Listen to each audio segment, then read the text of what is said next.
আসসালামু আলাইকুম, কেমন আছো তোমরা সবাই? আমি আজকে একটা নতুন অধ্যায় শুরু করব। এটা হচ্ছে গণিত দ্বিতীয় পত্রের তৃতীয় অধ্যায়। এটা হচ্ছে জটিল সংখ্যা, কমপ্লেক্স নাম্বার বলে।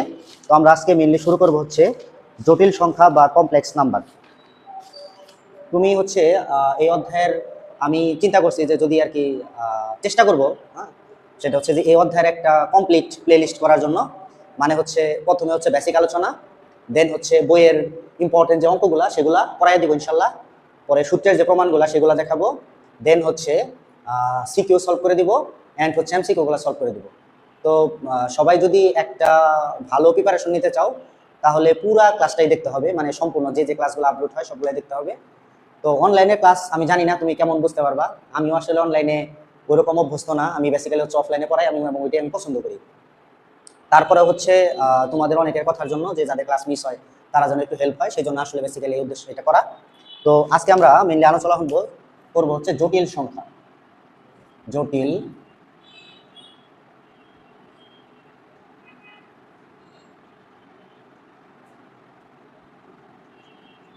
জটিল সংখ্যা।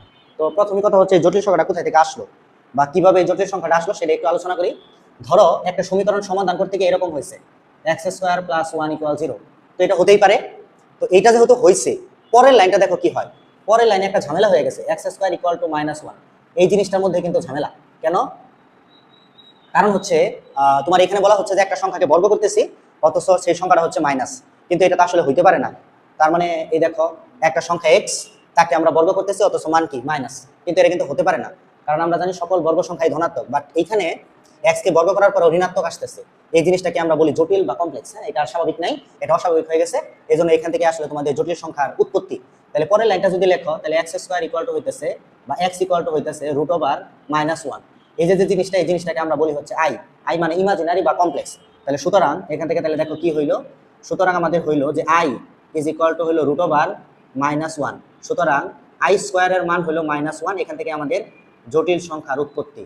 তাহলে আমরা আজকে থেকে মনে রাখবো যে জটিল সংখ্যা কোথায় থেকে আসলো, আই স্কোয়ার ইকুয়াল টু -1। এটাই হচ্ছে আমাদের জটিল সংখ্যার মেইন কনসেপ্ট। এখান থেকে জটিল সংখ্যা শুরু হয়, যে আই স্কোয়ার ইকুয়াল টু -1। তার মানে আই ইকুয়াল টু √/-1, যেখানে আই ইকুয়াল টু এক্স ছিল এক্স। হ্যাঁ, এটাই হচ্ছে আমাদের জটিল সংখ্যা। তো এখন আমরা দেখো, তাহলে এখন থেকে আমরা আজকে থেকে যেটা জানি সেটা হলো, আমরা জানি যে আই স্কোয়ার এটার মান হচ্ছে -1। আই স্কোয়ারের মান যদি 1 হয় তাহলে আই কিউবের মান কি হবে, আই টু দি পাওয়ার 4 এর মান কি হবে, আই টু দি পাওয়ার 5 এর মান কি হবে, এগুলো আমাদের জানার প্রয়োজন হতে পারে।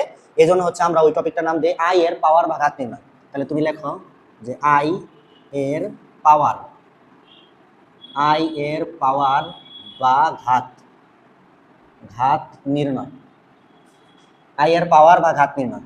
তো প্রথমে লেখো, আমরা জানি আই স্কোয়ারের মান হচ্ছে -1। তাহলে সুতরাং আই কিউব সমান আমরা কি লিখতে পারি, আই কিউব হলো আই স্কোয়ার ইন্টু আই। এবার বলো আই স্কোয়ারের মান কত, আই স্কোয়ারের মান হচ্ছে -1 ইন্টু হচ্ছে আই, তার মানে আসলে হচ্ছে মাইনাসের আই। তো এবার যদি আমরা আই টু দি পাওয়ার 4 বের করি, আই টু দি পাওয়ার 4 কে তুমি লিখতে পারো I square into I square. একটা আই স্কোয়ারের মান -1 আর একটা আই স্কোয়ারের মান -1, যেটা হচ্ছে আমাদের শুধু 1। এরপর যদি তুমি আই টু দি পাওয়ার 5 বের করো, আই টু দি পাওয়ার 5 কে তুমি লিখতে পারো I to the power 4 into I, তাই না? এবার বলো আই টু দি পাওয়ার 4 এর মান হচ্ছে 1, আর আই কিউব তো আই কিউবই, তার মানে হচ্ছে আমাদের শুধু হচ্ছে আই কিউব। তো এবার যদি আমরা আই টু দি পাওয়ার 6 বের করি, আই টু দি পাওয়ার 6 এটাকে আমরা লিখতে পারবো i to the power 4 into হচ্ছে i square. I to the power 4 এর মান 1, আই স্কোয়ারের মান -1, সুতরাং হচ্ছে -1। তার মানে আই টু দি পাওয়ার 6 এর মান হচ্ছে আসলে -1। এরপর তুমি যদি আই টু দি পাওয়ার 7 বের করো, তাহলে তুমি এটাকে লিখতে পারবা I to the power 4 into I square into I. দেখো আই টু দি পাওয়ার 4 এর মান 1, আই স্কোয়ার এর মান -1, আর এখানে আছে হচ্ছে আই, তাহলে শুধু হয় -i। সেম ভাবে যদি তুমি আই টু দি পাওয়ার 8 বের করো, তাহলে হবে i to the power 4 into i to the power 4, মানে হচ্ছে 1 ইন্টু 1 সমান হচ্ছে 1। এতক্ষণে আশা করি তুমি একটা জিনিস বুঝতে পারছো। সেটা কি? খেয়াল করো যে যখন আই এর পাওয়ার 4 ছিল, মান ছিল 1, যখন আই এর পাওয়ার 8 মান হলো 1, তাহলে যদি তোমার আই এর পাওয়ার 12 হয়, 12 হয়, তাহলেও দেখো এটাকে লেখা যাবে i to the power 4, i to the power 4, i to the power 4। তাহলে 1 ইন্টু 1 ইন্টু 1, দিস ইজ 1। তাহলে এখান থেকে আমরা কি বলতে পারি? আমরা বলতে পারি যে সুতরাং আই এর পাওয়ার যদি 4 দ্বারা বিভাজ্য হয় তাহলে মান হচ্ছে 1। তো এই কথাটা আমরা লিখবো, সুতরাং আই এর পাওয়ার, সুতরাং আই এর পাওয়ার লিখে রাখো। সুতরাং আই এর পাওয়ার 4 দ্বারা বিভাজ্য হলে মান হলো 1। তো আমরা একটা উদাহরণ দেই যে এটা কিরকম হইতে পারে। ধরো তোমার কাছে চাইলো যে আই টু দি পাওয়ার 27 এটার মান বের করো, আই টু দি পাওয়ার 27। তো তুমি প্রথমে যে কাজটা করবা, দেখবা আই টু দি পাওয়ার 4 দ্বারা কত পর্যন্ত ভাগ যায়। তো তুমি এটাকে এরকম করে লিখতে পারো I to the power 24 into I cube, কারণ তাহলে তো সেই আই টু দি পাওয়ার 27 হইল, তাই না? এবার বলো আই টু দি পাওয়ার 24, তার মানে এটা কি 4 দ্বারা ভাগ করা যায়। তো তুমি প্রথম আরেকটু তোমাকে বলি, মানে i to the power 4 into i to the power 4 into i to the power 4 এরকম কয়টা লিখতে পারবা? 6টা। তাহলে 3টা, এই একটা 4টা, এই একটা 5টা, এই একটা 6টা। তো 6টা 1 যদি তুমি গুণ করো তাহলে কিন্তু তোমার মান 1ই হচ্ছে। এই জন্য 4 দ্বারা ভাগ করা গেলে ওইটুকুর মান 1। তাহলে আমাদের হচ্ছে আই টু দি পাওয়ার 24, এটার মান কিন্তু আসলে 1। তাহলে আমাদের বাকি থাকলো শুধু কি? I cube. আই কিউবকে তুমি লিখতে পারো আই স্কোয়ার ইন্টু আই। তুমি বলতে পারো যে ভাই আমি তো আই কিউবের মানও জানি, কিন্তু আমরা তোমাদেরকে দুইটা জিনিস মনে রাখতে বলছি। একটা হইলো আই স্কোয়ার এটার মান -1, আর একটা আই টু দি পাওয়ার 4 এটার মান শুধু 1। বাকি আর কিছু আমরা মনে রাখবো না। আবার আই স্কোয়ারের মান -1, আই টু দি পাওয়ার 4 এর মান শুধু 1। আমরা যাই যত বড় মানে থাকুক এইভাবে আমরা ভাঙাবো, তাহলে আমাদের মনে রাখতে সুবিধা হবে। তাহলে এখান থেকে বলো 1, আই স্কোয়ারের মান হচ্ছে -1 ইন্টু হচ্ছে আই, তাহলে আমাদের শুধু উত্তর হচ্ছে মাইনাসের আই। তো এবার ধরো আরেকটা আমরা নেই, ধরো আই টু দি পাওয়ার তোমার 86। এখন আমরা প্রথমে খেয়াল করবো কত পর্যন্ত ভাগ যায়। তো দেখো তো আই টু দি পাওয়ার 84 পর্যন্ত ভাগ যায় কিনা। 84 পর্যন্ত 4 দ্বারা ভাগ যায় না? 4 দ্বারা ভাগ দিলে হয় 21, তাই না? তাহলে 4 পর্যন্ত যেহেতু ভাগ যায় তাহলে এটার মান কিন্তু 1। তাহলে আমাদের কিন্তু একটা আই স্কোয়ার এখন থেকে গেল। তাহলে বলো আই টু দি পাওয়ার 84 এর মান হলো 1, আই স্কোয়ারের মান হলো -1। সেই জন্য আই টু দি পাওয়ার 86 এর মান হচ্ছে শুধুমাত্র -1। আশা করি বুঝতে পারছো। আরেকটা উদাহরণ দেই, কত দিব? ধরো আই টু দি পাওয়ার 37 দিলাম। আই টু দি পাওয়ার 37 কে তুমি লিখতে পারবা I to the power 36 into I, তার মানে আই টু দি পাওয়ার 37। তো আই টু দি পাওয়ার 36 এটার মান কত? দেখো 36 4 দ্বারা ভাগ করা যায়, তাই না? 4 দ্বারা ভাগ করা যায় না? 4 দ্বারা কি ভাগ করা যায় দেখি। 4 দ্বারা 36 ভাগ 4 9 হয়, 4 9 36। তাহলে যেহেতু ভাগ করা যায় তাহলে এটার মান হবে 1 ইন্টু থাকে হচ্ছে আই, তাহলে আমাদের শুধু উত্তর হচ্ছে আই। আশা করি বুঝতে পারছো। এই ছিল আমাদের আই এর পাওয়ার বা ঘাত নির্ণয়। তাহলে সামারিটা আমাদের কি হইলো? সামারিটা হইলো আমরা দুইটা জিনিস মনে রাখবো, একটা হচ্ছে জটিল সংখ্যা আই স্কোয়ার এটার মান -1, আর একটা হচ্ছে আই টু দি পাওয়ার 4 এটার মান শুধু 1। এবার আমাদের যত আই এর বড় পাওয়ারই থাকুক আমরা বের করে নিতে পারবো, ঠিক আছে? আচ্ছা, এবার আসো অনুবন্ধী জটিল সংখ্যা বা জটিল সংখ্যার সাধারণ আকার। হ্যাঁ, জটিল সংখ্যার সাধারণ আকার দেখো এটা কেমন হয়। লেখো জটিল সংখ্যার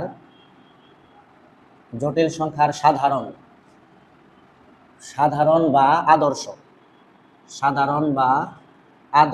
আকার। সাধারণ বা আদর্শ আকার হচ্ছে z = x + iy, অথবা তুমি z = লিখতে পারো a + ib।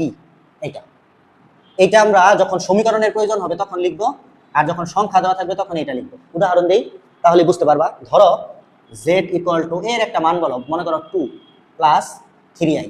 এটা হচ্ছে আমাদের একটা জটিল সংখ্যা, কমপ্লেক্স নাম্বার। কমপ্লেক্স নাম্বারের মধ্যে এই যে পার্থক্য দেখতেছো এটা হলো রিয়াল বা বাস্তব অংশ, আর এইটুকু হচ্ছে অবাস্তব অংশ। তাহলে এই যে 2, এই 2টা কি? এই 2টা হইলো বাস্তব অংশ, বাস্তব অংশ। আর এই 3 বা এইটুকু, এই পরের পার্থক্য হইলো অবাস্তব অংশ, এটা হইলো অবাস্তব অংশ। তাহলে আমাদের জটিল সংখ্যার আদর্শ আকার হচ্ছে a + ib, যেখানে a হচ্ছে বাস্তব অংশ আর এই ib এর মধ্যে b হচ্ছে কাল্পনিক বা জটিল অংশ। তাহলে এরকম আমরা এখন উদাহরণ দেই। তাহলে z = তুমি বলতে পারো 3 + 4i, এটা একটা জটিল সংখ্যা। জটিল সংখ্যার মধ্যে 3 হচ্ছে বাস্তব অংশ আর 4 হচ্ছে কাল্পনিক বা অবাস্তব বা জটিল অংশ। এবার আরেকটা জিনিস আমরা শিখবো, অনুবন্ধী জটিল সংখ্যা। অনুবন্ধী জটিল সংখ্যাটা কি? মনে করো z = তোমার আছে 3 + 4i, এটা একটা জটিল সংখ্যা। তাহলে এটার অনুবন্ধী জটিল সংখ্যা প্রকাশ করা হয় x বার দ্বারা, z বার = হবে 3 - 4i। কি বুঝলা? এটা ছিল প্লাস, এটা কি মাইনাস। তো ধরো একটা জটিল সংখ্যা যদি আমাদের হয় z = a + ib, তাহলে ওইটার অনুবন্ধী জটিল সংখ্যা z বার = হবে a - ib। এটা হচ্ছে অনুবন্ধী জটিল সংখ্যা। একটা রিয়েল উদাহরণ দেই, ধরো জেড ইকুয়াল টু আছে হচ্ছে 3 প্লাস 2i, তাহলে জেড বার ইকুয়াল টু হবে 3 মাইনাস 2i। এখন আমরা কয়েকটা প্রপার্টি দেখবো, সেটা হচ্ছে অনুবন্ধী জটিল সংখ্যা কেমন, হ্যাঁ, মানে একটা জটিল সংখ্যা এবং তার অনুবন্ধী জটিল সংখ্যা যোগফল, গুণফল, ভাগফল কিরকম হয়।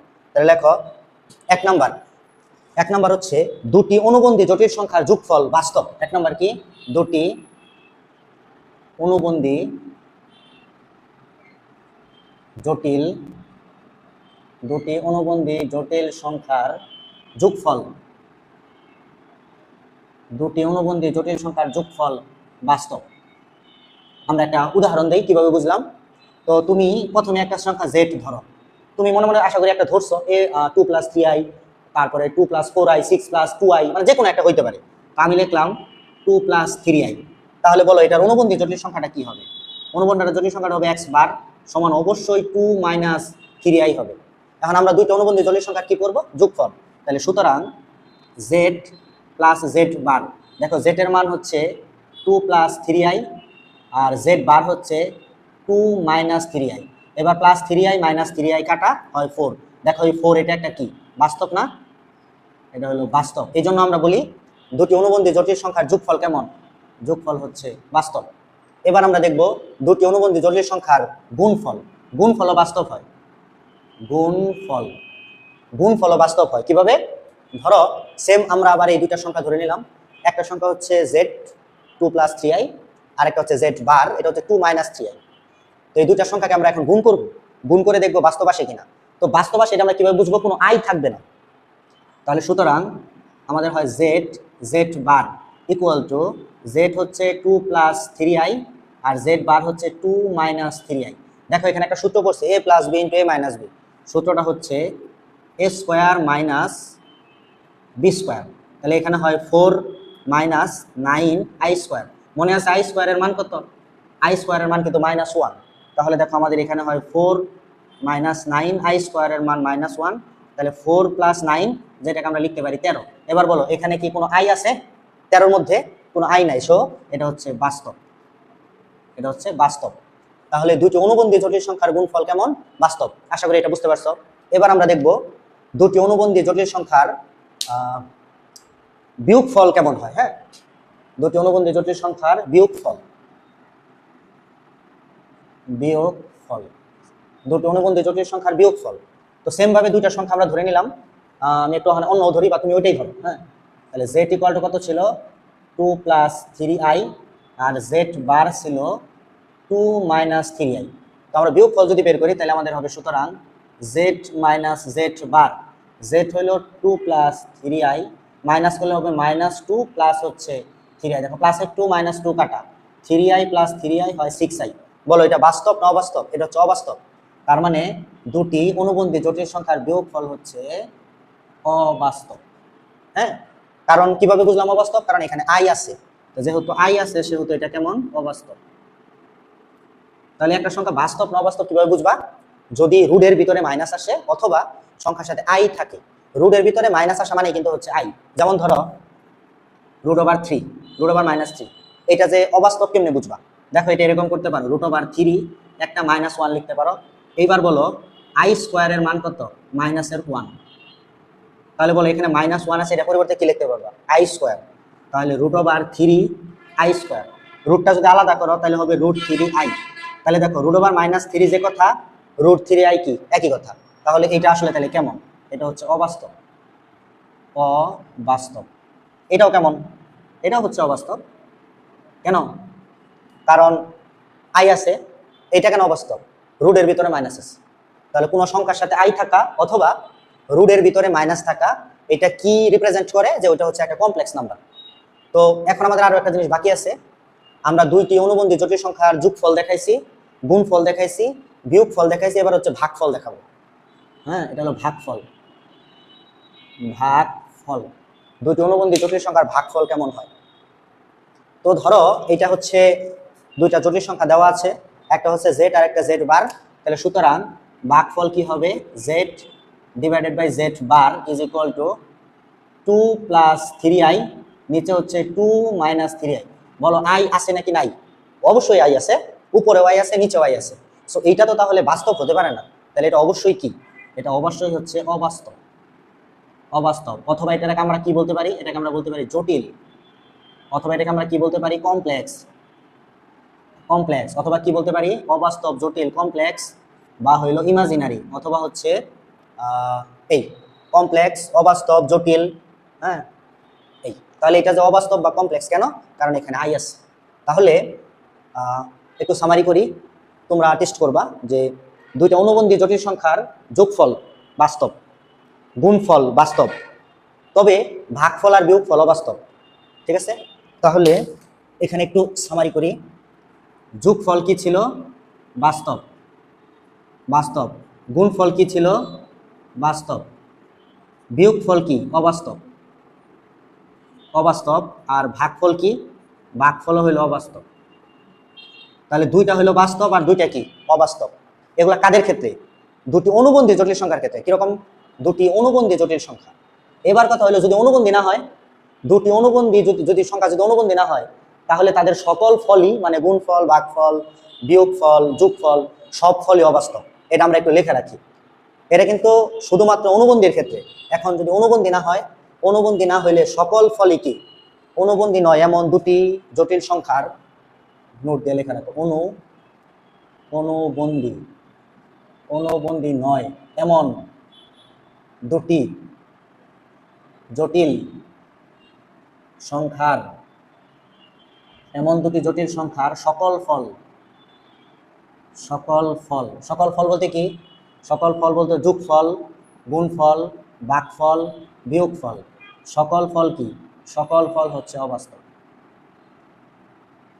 অবাস্তব। উদাহরণ দেই, ধরো একটা সংখ্যা হচ্ছে তোমার 2 + 3i, আর একটা সংখ্যা হচ্ছে 2 + 4i, অথবা 2 - 4i। এখন তুমি খেয়াল করো, এটাকে তুমি যদি যোগ করো, তাও হচ্ছে আই থাকবে। তুমি যদি গুণ করো তাও হচ্ছে আই থাকবে। তুমি যদি বিয়োগ করো তাহলে হচ্ছে আই থাকবে। তুমি যদি ভাগ করো তাহলে হচ্ছে আই থাকবে। তাহলে এই দুইটা সংখ্যাকে পরস্পর অনুবন্ধী না। কেন, কারণ অনুবন্ধী হলে একটা সংখ্যা ছিল 2 + 3i, তাহলে আরেকটা সংখ্যা হইতে হবে 2 - 3i, কিন্তু এখানে 2 - 3i নাই, তো আছে 2 - 4i। তো অবশ্যই এই দুইটা অনুবন্ধী না। আর যেহেতু এই দুইটা সংখ্যা অনুবন্ধী না, তাহলে এদের তুমি যোগফল বের করো, গুণফল বের করো, ভাগফল বের করো, আর বিয়োগফল বের করো, সবগুলাই হলো অবাস্তব বা জটিল হবে। এই ছিল তোমার অনুবন্ধী এবং অনুবন্ধী নয় এমন জটিল সংখ্যার প্রপার্টি। এখন আমরা মেইনলি জটিল সংখ্যার যে বিষয়টা শিখবো সেটা হচ্ছে জটিল সংখ্যার তিনটা জিনিস আমরা আসলে বের করি। একটা হচ্ছে মডুলাস, আরেকটা হচ্ছে আর্গুমেন্ট, আরেকটা হচ্ছে পোলার আকার। এই তিনটা জিনিস আমরা নির্ণয় করব। এই তিনটা জিনিস নির্ণয় করতে পারলে আমরা হচ্ছে অঙ্ক করতে পারবো। হ্যাঁ, এতক্ষণ তো বেসিক আলোচনা গেল। তাহলে দেখো যে 1 নাম্বার, ধরি একটি জটিল সংখ্যা। আমরা একটা জটিল সংখ্যা ধরে নিই, ধরি জটিল সংখ্যা, ধরি জটিল সংখ্যা z = a + ib। এটা ধরো একটা জটিল সংখ্যা। z = কি, z হচ্ছে a + ib। তো 1 নাম্বার আমরা এটা এখন যে যা বের করবো সেটা হচ্ছে 1 নাম্বার লেখো মডুলাস। মডুলাস, মডুলাসকে প্রকাশ করা হয় পরম মান অফ z দ্বারা। এটা z, তার পাশ দিয়ে দুইটা দাগ, এটাকে বলা হয় পরম মান। সমান সূত্র হচ্ছে বাস্তব অংশের বর্গ প্লাস i এর সাথে যা থাকে ওটার বর্গ, মানে পরম মান z = a² + b²। এবার 2 নাম্বার হচ্ছে আর্গুমেন্ট। আর্গুমেন্ট, আর্গুমেন্ট মানে হচ্ছে থিটা। আর্গুমেন্ট থিটা সমান সূত্র হচ্ছে tan ইনভার্স y / x। এটা হচ্ছে আমাদের আর্গুমেন্ট। তবে এখানে একটা কথা আছে, এখানে নোটটা হয়েছে যে কোয়াড্রেন্টের যে হিসাবটা, চতুর্ভাগ, ওই চতুর্ভাগের হিসাবের জন্য এটার সামনে পাই যোগ হতে পারে, পাই মাইনাস হইতে পারে, অথবা 2π মাইনাস হইতে পারে, যে কোনোটা হইতে পারে। কারণ মানটা কোন ঘরে অবস্থিত সেটার উপর নির্ভর করবে। আমরা এটা উদাহরণ যখন দিব তখন হলো সুন্দর করে বুঝাই দেবো যে কেন এরকম হইলো। হ্যাঁ, তাহলে নোট হইলো কি, কোয়াড্রেন্টের হিসাবটা এখানে করতে হবে। দেন 3 নাম্বার তুমি যেটা শিখবা সেটা হচ্ছে পোলার আকার। 3 নাম্বার হচ্ছে পোলার আকার। পোলার আকার হচ্ছে r⁻i θ। এটা হচ্ছে পোলার আকার। এটাকে এভাবে লেখা যায় r, এটাকে লেখা যায় cos θ + i sin θ। তুমি এটাকে এভাবে করতে পারো, r দিয়ে গুণ করে দিতে পারো, তাহলে হয় r cos θ + r i, বা আইটা আগে দেই, i r sin θ। এই হচ্ছে আমাদের টোটাল পোলার আকার। তাহলে পোলার আকারের রূপ আসলে তিনটা, মেইনলি হচ্ছে r⁻i θ, E to the power I থিটাকে লেখা যায় cos theta plus I sin theta, সামনে আর ছিল আর আছে, পরে তুমি চাইলে আরটা দিয়ে কি করে দিতে পারো, গুণ করে দিতে পারো। তো আমি তোমাদেরকে একটা অঙ্ক দিই, মনে করো z ইকুয়াল টু, এটা একটা এক্সাম্পল, মনে করো z equal to 1 plus √3i। তোমরা হচ্ছে এটার ওই তিনটা জিনিস নির্ণয় করো, মডুলাস, আর্গুমেন্ট আর হচ্ছে পোলার আকার, তিনটা জিনিস নির্ণয় করো, মডুলাস, আর্গুমেন্ট আর হচ্ছে পোলার আকার, তিনটা জিনিস বের করো। তো এখানে দেখো তো এটাকে যদি আমরা a প্লাস আই বি এর সাথে তুলনা করি তাহলে আমাদের a এর মান কত, a এর মান হচ্ছে 1, b এর মান হচ্ছে √3। তাহলে আমরা যদি এটাকে আদর্শ আকারের সাথে তুলনা করি তাহলে এই দেখো এটা হচ্ছে 1 a প্লাস, এটাকে একটু সাজাও, এটাকে তুমি লিখতে পারো 1 প্লাস আইটা আগে দাও ইন্টু হচ্ছে √3, তার মানে হচ্ছে a প্লাস আই বি, তাহলে a এর মান 1, b এর মান √3। তাহলে সুতরাং এক নাম্বার মডুলাস, সুতরাং মডুলাস পরম মান অফ z সমান সূত্র √a square plus b square.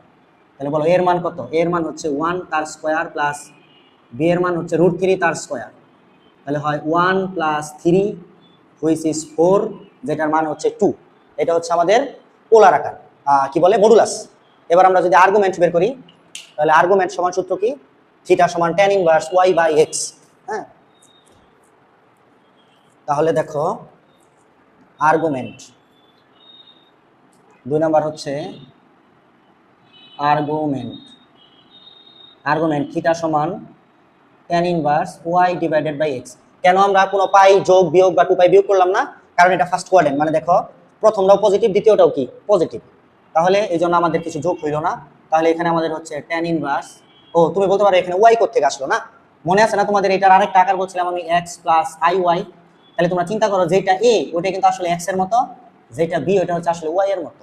তো তুমি চাইলে এখানে এটাও লিখতে পারো b ডিভাইডেড বাই a, তারপর মান একই কথা, তাহলে হচ্ছে tan ইনভার্স b, দেখো কত, b হচ্ছে আমাদের √3 আর a হচ্ছে 1, নিচে 1 থাকা না থাকে একই, তার মানে আসলে হচ্ছে tan ইনভার্স √3।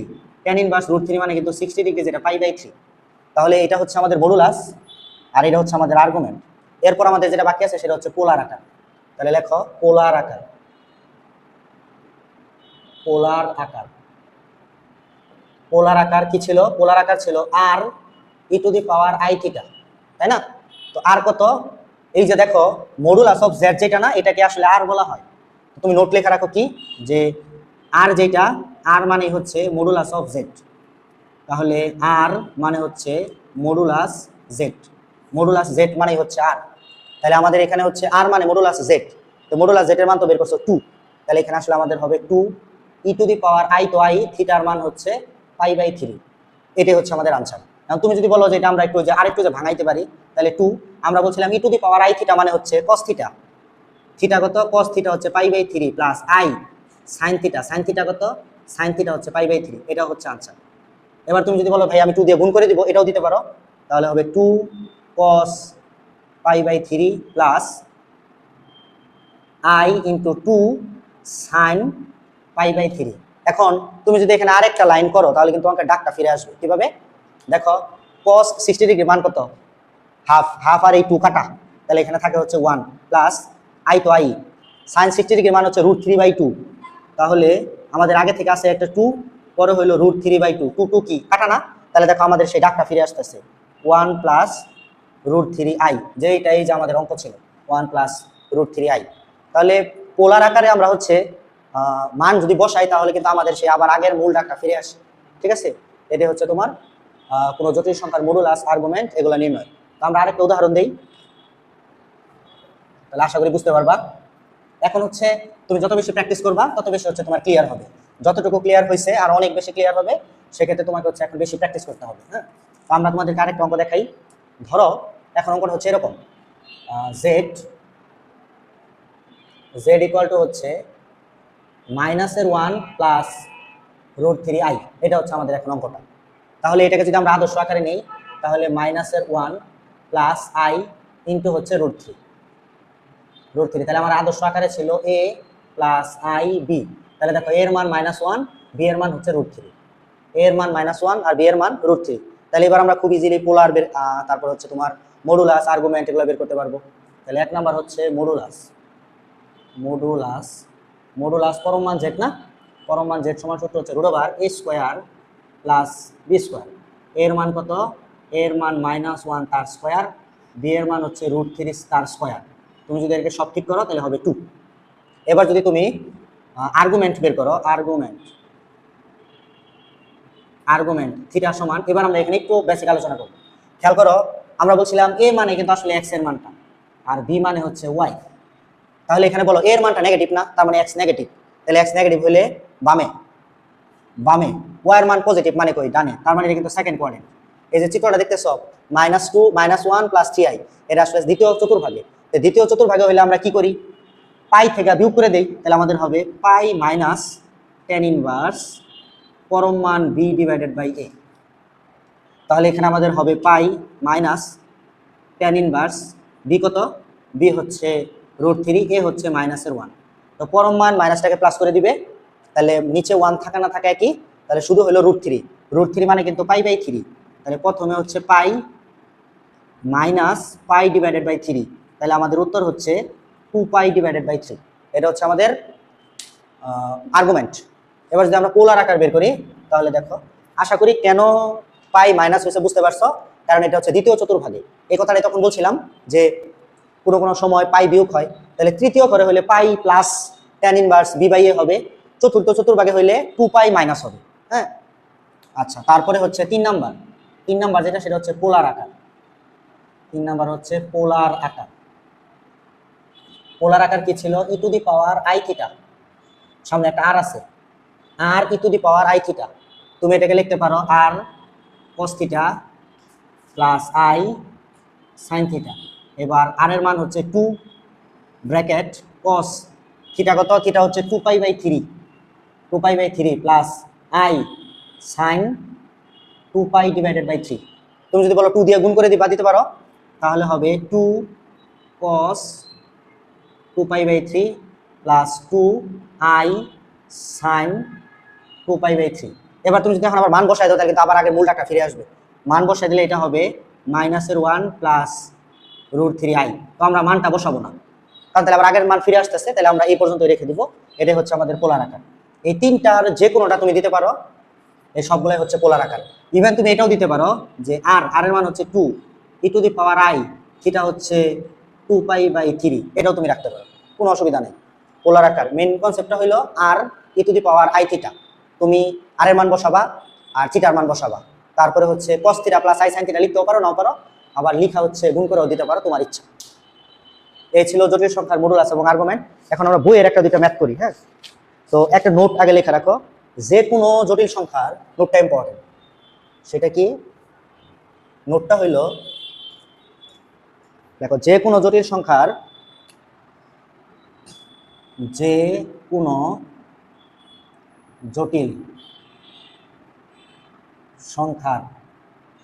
অঙ্ক আসলে আগে a প্লাস আইবি আকারে নিব, তারপরে অঙ্ক। যে কোনো একটা অঙ্ক তোমাকে দেখ, প্রথমে তোমার কাজ হচ্ছে কি a প্লাস আইবি আকারে নেওয়া, তারপরে হচ্ছে তুমি দেখবা কি চাইছে না চাইছে সেগুলো পরে। তো প্রথমে তোমার কাজ হচ্ছে সংখ্যাটাকে a প্লাস আইবি আকারে নেওয়া। তো আমরা তোমাদের এখন একটা দুটো ম্যাথ দেখাই। ধরো এক্সাম্পল দিই, প্রথম একটা অঙ্ক হলো 2 প্লাস 3i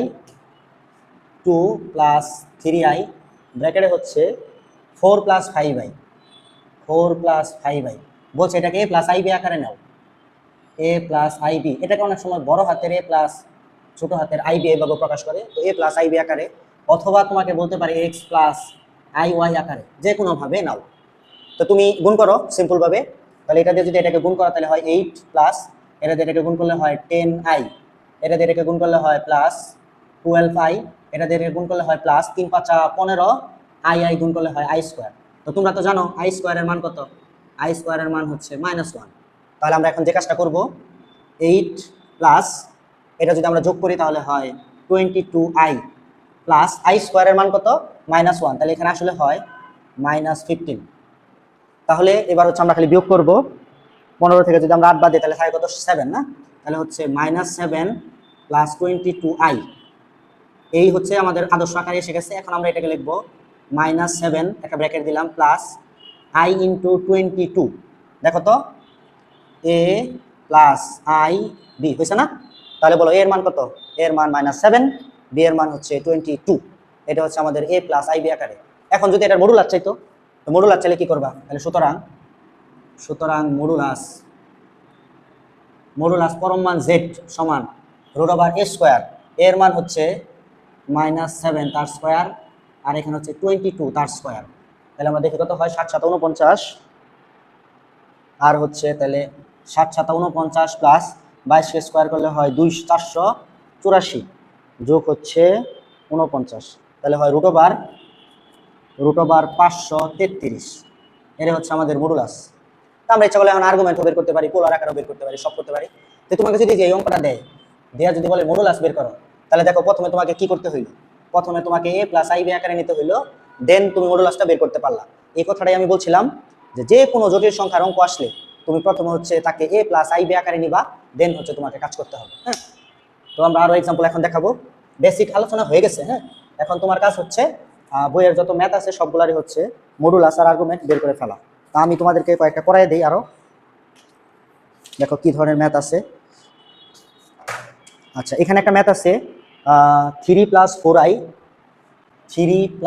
4i, নিচে হচ্ছে 3 - এর i। এইটাকে আমরা a প্লাস i b আকারে নিব। এটাকে আমাদের উদ্দেশ্য কি? উদ্দেশ্য হচ্ছে a প্লাস i b আকারে নেওয়া। তো a প্লাস i b আকারে যদি আমরা নিতে চাই, তাহলে অবশ্যই আমাদের ভগ্নাংশ রাখা যাবে না। এজন্য আমরা একটা অনুবন্ধী দিয়ে গুণ করব। অনুবন্ধী কি? নিচে যেটা আছে ওইটার বিপরীত চিহ্ন। তাহলে নিচে আছে 3 - এর i, আমরা গুণ করব 3 প্লাস i দ্বারা সব সময়। নিচে যেটা আছে ওইটার বিপরীত চিহ্ন দ্বারা গুণ করবা সব সময়, তাহলে তোমাদের হয়ে যাবে। তাহলে উপরে দেখো কি আছে, উপরে আছে 3 + 4i, আর গুণ করলা কত? 3 প্লাস i দ্বারা। উপরে সিম্পল ভাবে গুণ করো, 3 3 হয় 9 প্লাস 3i প্লাস হচ্ছে 12i প্লাস 4i স্কোয়ার। নিচে দেখো সূত্র পরে a square minus b square. তাহলে উপরে যদি আমরা যোগ করি, তাহলে i স্কোয়ারের মান কত? -1। তাহলে 9 থেকে 4 বাদ দিলে থাকে হচ্ছে 5, প্লাস এখানে হয় 15i। নিচে দেখো i স্কোয়ারের মান -1, মাইনাসে মাইনাসে প্লাস, আর এখানে হয় 9, তার মানে হচ্ছে 10। তাহলে আমরা এরকম করতে পারি 5/10 প্লাস i ইন্টু 15/10। কাটাকাটি যদি আমরা করি তাহলে আমাদের এখানে হয় হাফ, প্লাস i তো i, এখানে কাটাকাটি করলে হয় 3/2। এবার খেয়াল করো, এটাই হচ্ছে আমাদের a, প্লাস এটা হচ্ছে i, আর এটা হচ্ছে b। তাহলে আমাদের a এর মান হচ্ছে হাফ, আর b এর মান হচ্ছে 3/2। এই হইল তোমার a প্লাস i b আকার। এবার যদি মডুলাস চাই তাহলে √a square plus b square, argument চাইলে tan ইনভার্স b/a, আর পোলার আকার চাইলে হচ্ছে r e⁻i থিটা। এই হচ্ছে তোমার ম্যাথ। তো আরো দুই একটা ম্যাথ আমরা করি নেক্সট ক্লাসে। আমি হচ্ছে আরো তোমাদেরকে ম্যাথ করাই দিব। এখানে দেখো বইয়ের যে ম্যাথটা অনেকবার আসছে, সেটা হচ্ছে বলছে হচ্ছে -√3 প্লাস i। এইটার সবকিছু নির্ণয় করতে বলছে। -√3 প্লাস i মাইনাস, তা আমরা এটাকে ধরি z। হ্যাঁ, তাহলে z equal to -√3 plus i। দেখো আদর্শ আকারে নেই, -√3 হচ্ছে a প্লাস i, b এর মান হচ্ছে 1। তাহলে দেখো হয় a প্লাস i b। অনেক সময় এটাকে লেখে ছোট হাতের a প্লাস i b, এটাকে অনেক সময় লেখে x প্লাস i y। তো সব একই কথা। তাহলে এখানে a মানে x, এটা মানে হচ্ছে √3, আর b এর মান হচ্ছে আসলে কত? 1। তো এবার আমরা কি বের করব? এক নাম্বার হচ্ছে মডুলাস পরম মান z সমান √a square plus b square. এর মান কত? -√3, -√3 তার স্কোয়ার, b এর মান হচ্ছে 1 তার স্কোয়ার।